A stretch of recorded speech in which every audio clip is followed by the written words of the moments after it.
Pterodactyl here. Today's video is going to be on this here Dolmar PS510. And you'll never guess what I found the problem with this saw. But first, gather around, grass rats. It's story time. Okay. This chainsaw came in because the customer that owns it hadn't used it in a long time and he couldn't get it started. So I said, well, it's probably just old fuel. Probably just got to dump the old gas out, put new gas in it, and it'll start. So sure enough, had old fuel in it, dumped it out, put new fuel in it. And I could get it to run, but it ran real crappy and it would just die out immediately. So I'm like, okay, it's got a carburetor issue. So I took the carburetor apart, and the little sealer that they use to seal the freeze plugs had come loose. And I'll show you what I mean. I'll just take this off real quick. And I go, okay, that's the problem. That's why it won't stay running. That sealer's come loose and it's swirling around inside the carburetor and it's getting stuck. So what I'm talking about is right here. They usually put a sealer on here. And sure enough, it all come loose from the fuel and it was floating around in there. So I put it back together. Sure enough, it started and ran, but it would only run for maybe a minute. And then it would die out like it was running out of gas. And I'm like, that's weird. And I could get it to start again, but then it would baw, baw, baw, baw, baw, baw, baw. It wouldn't stay running. So the carburetor sits like this in the chainsaw. So I thought, okay, let me just pull this cover off again real quick and take a look in there. Maybe I didn't get all that crap out of there. So I pull it off and it's dry. There's no gas in here. And I'm like, it's not getting any fuel. What the heck is going on with this? Maybe the fuel line's rotted. Maybe it's got a split in it. It's dry rotted. It can't pull the fuel up. Inspected the fuel line. Fuel line's good. It's not damaged in any way. Let me put my spectacles on, because I got that fuel line. Here it is. So I checked the fuel line. I pulled the whole fuel line out and checked it. There's no dry rot. I even pressure tested it with my little pressure testing gauge, because I got a fitting just to make sure there wasn't a leak that I missed. So I got a little connector here, a little hose connector I saved from some other, I think it was an Echo. So I stick this on there. I stick this in the end of that fuel line. I pinch off the other end of the fuel line where the fuel filter goes in the tank, and I just give it a little pressure, pump it up a little bit, and sure enough, it held pressure. So I'm like, well, it's not the fuel line. Why isn't this thing pumping up any fuel? Now, granted, I'm wasting a bunch of time on this thing, because look at this saw. Look at it. It's like brand new. I think it was only used one time. And if he used it, he probably only used it for a minute, because it wouldn't run longer than a minute. This is how it looked when I took it apart. This thing's like brand new. So I'm really scratching the old noggin here. Like, what the heck is going on with this thing? Okay, so it's got a vacuum leak, I'm thinking. It's got to have a vacuum leak. That's why it's not picking up the fuel. So I get my pressure tester out. I block off the muffin. I block off the intake manifold. And I have to block off this little, what's called an impulse hose. Now this impulse hose here, this comes off the crankcase, this hose here. And it goes to the carburetor, because the carburetor fits like this. And it takes the pressure from the crankcase And that's what pumps, because on this side of the carburetor is where the fuel pump is. And that's what pumps the fuel. So I got this little rubber thing that I shove in there to block that off.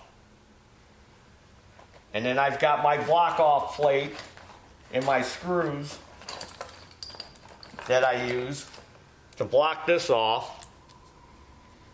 And then the other one that blocks off the muffin. And then I got an adapter that goes in the spark plug hole. This adapter. And then I take my my pressure gauge and I pressurize the chainsaw, the whole cylinder and everything.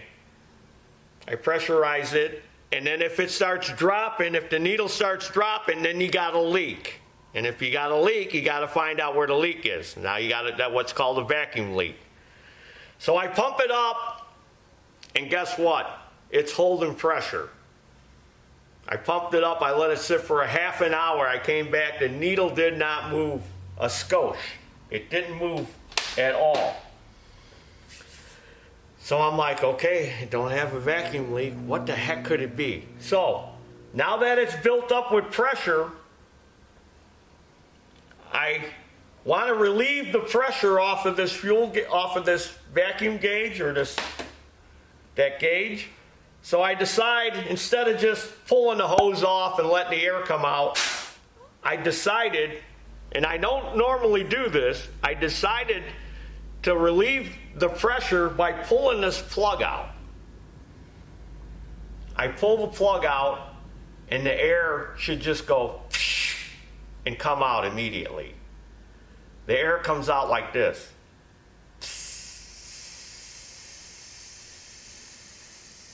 Very, very slowly. I'm looking at the gauge and it's dropping real slow. I'm like, aha, that's probably my problem.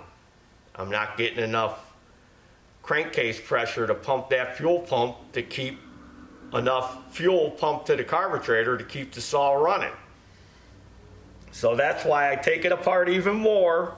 That's why I got all this apart. I check this, I pressure test this hose to make sure there's not a hole in it somewhere. This tests good. Okay, so that hose, that impulse hose, goes right on here. There's the fitting. That's where it picks up the crankcase pressure for the impulse hose. I get myself a little drill bit because I want to make sure if this is open. I stick the drill bit in there and it stops. Here's my problem right here. This does not go all the way through. It's partially blocked with what I don't know, and I'll tell you why I know it's blocked, because I have an old cylinder from this exact same model chainsaw, a 510, that I've had squirreled away in the shop for years. And I'm like, man, I know I got a cylinder, an old cylinder. This is an old one. It's got some scoring in it. So here's the drill bit, and look, it should go right through. I should be able to drive that thing right through. So this thing had been blocked since it was brand new. Now, this saw is long out of warranty because they don't use that Dolmar name anymore. Now it's Makita. So it's not like I can go back, or the customer can go and file a claim on it and say, hey, this thing was bad from the get-go. Now, had the customer ran the saw, say, more than whatever he ran it for when he first bought it, and when it's still under warranty, he could have got it fixed. But look, so I'm going to have to drill that out. I'm going to put some grease on this drill bit to catch any, whatever it is, if there's chips. And I'm going to bore that out. get that to go through. And then I'm going to put this thing all back together, and we're going to test run it and make sure that it runs. So look at all what I had to do. Look at how much of this thing I got apart to fix this chainsaw. Now, am I going to charge this customer all this time and money for this? No, I can't. I wouldn't feel right doing that. Plus, he would probably say, I ain't paying that. You can just keep that stupid chainsaw. I'll just go buy another one.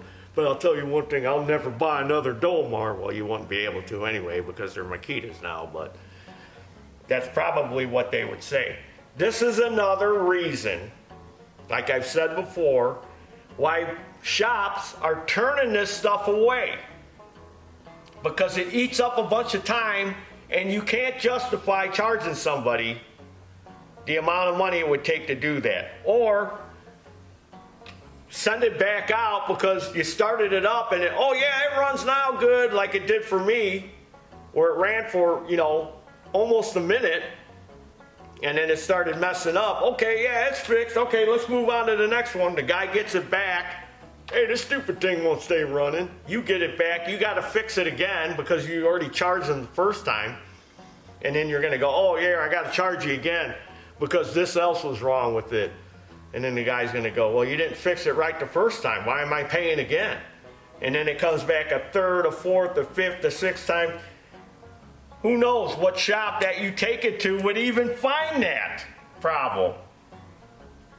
How do you know they would even find what I found that was wrong with it? Or they might just say, we can't figure out what's wrong with it. You're just going to take it somewhere else. We'll just give you your money back.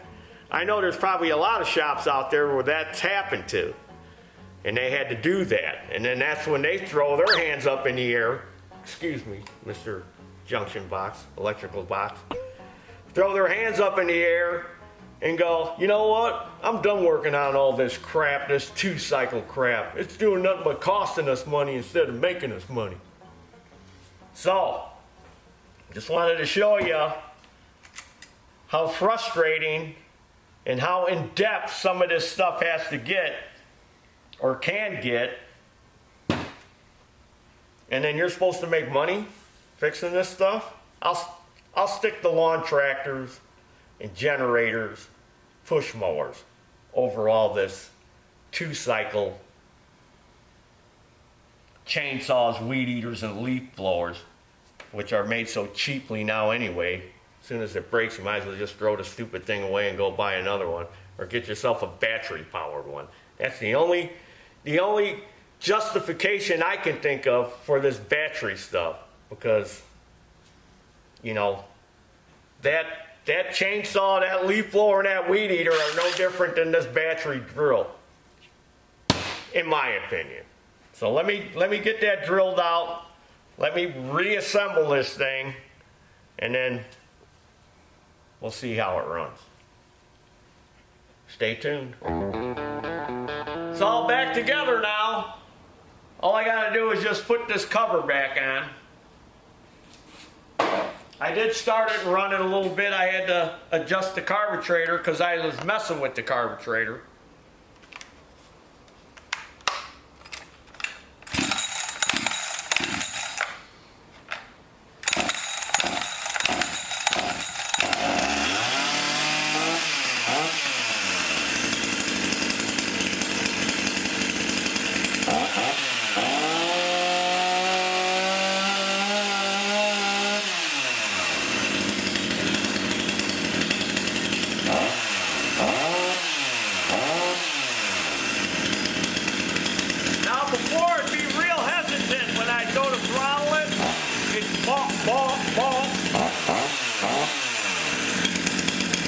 And then after about a minute, it would just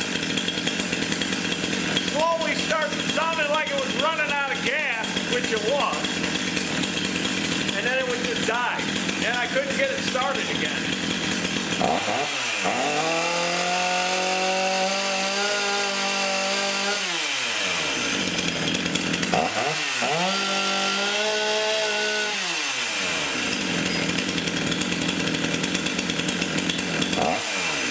It wouldn't run this long before.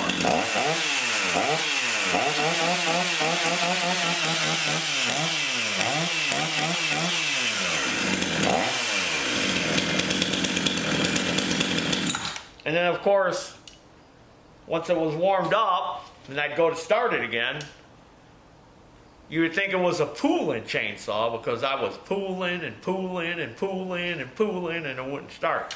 So now it starts right up after it's warmed up.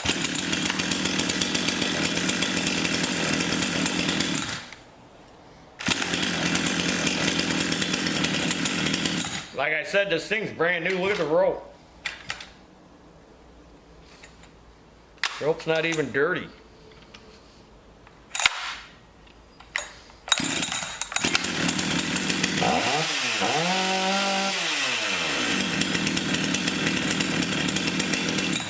But again, a lot of time, I can't charge a guy. What am I going to charge him? 4 hours labor?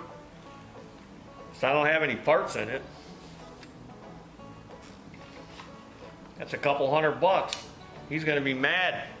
He's going to be mad as a hornet because he's going to say, "Man, I just bought that saw off of you, Taryl. I bought that saw from you," because I sold it to him. Did I leave that out? Yeah, I sold him this saw because I was selling these Dolmars. So I sold it to him, and he really didn't use it much. And now he wants to use it, and it won't run. So I guess I'm covering it under warranty, my warranty, again. Don't like messing with this handheld stuff. Time wasters. Well, there you have it. I hope you learned something about troubleshooting, how you gotta think. That's why I always say you gotta be a lawnmower detective and you gotta really delve in and think. Okay, why isn't this thing getting fuel? How does the fuel system work? I hope that helped you explain how the fuel system works. You got that little port, that little impulse hose. Some of them are built in to the manifold where it'll grab the crankcase pressure. It's got to come from somewhere to pump that fuel side, that fuel pump side of the carburetor. This one had a separate hose. A lot of Stilch saws got a separate hose. And again, some are built into the manifold where that little hole is built into it.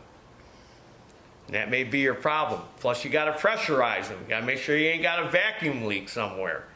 And that can get costly and time, spend a lot of time trying to chase all this down on these little two-stroke engines. And you just throw it away and go buy another one. So, if you like this video, hit the like button and all that stuff. If you haven't subscribed, I would like if you would subscribe. We have another channel, Taryl Fixes All Skits. Doesn't have any of the technical part in it, it's just the funny parts. Check that out. Subscribe to that channel. I would like you to if you haven't already subscribed. Follow me with your troublesome outdoor power equipment on Facebook, Instagram, and TikTok, TikTok, TikTok.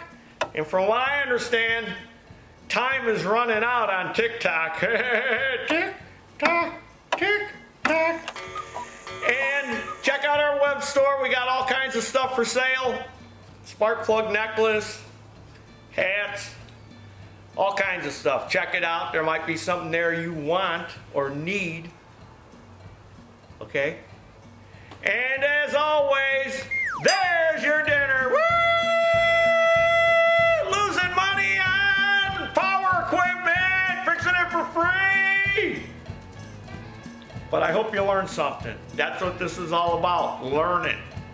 And let's make learning fun. Am I making it fun for you, grass rats? I hope it's fun for you. It's fun for me.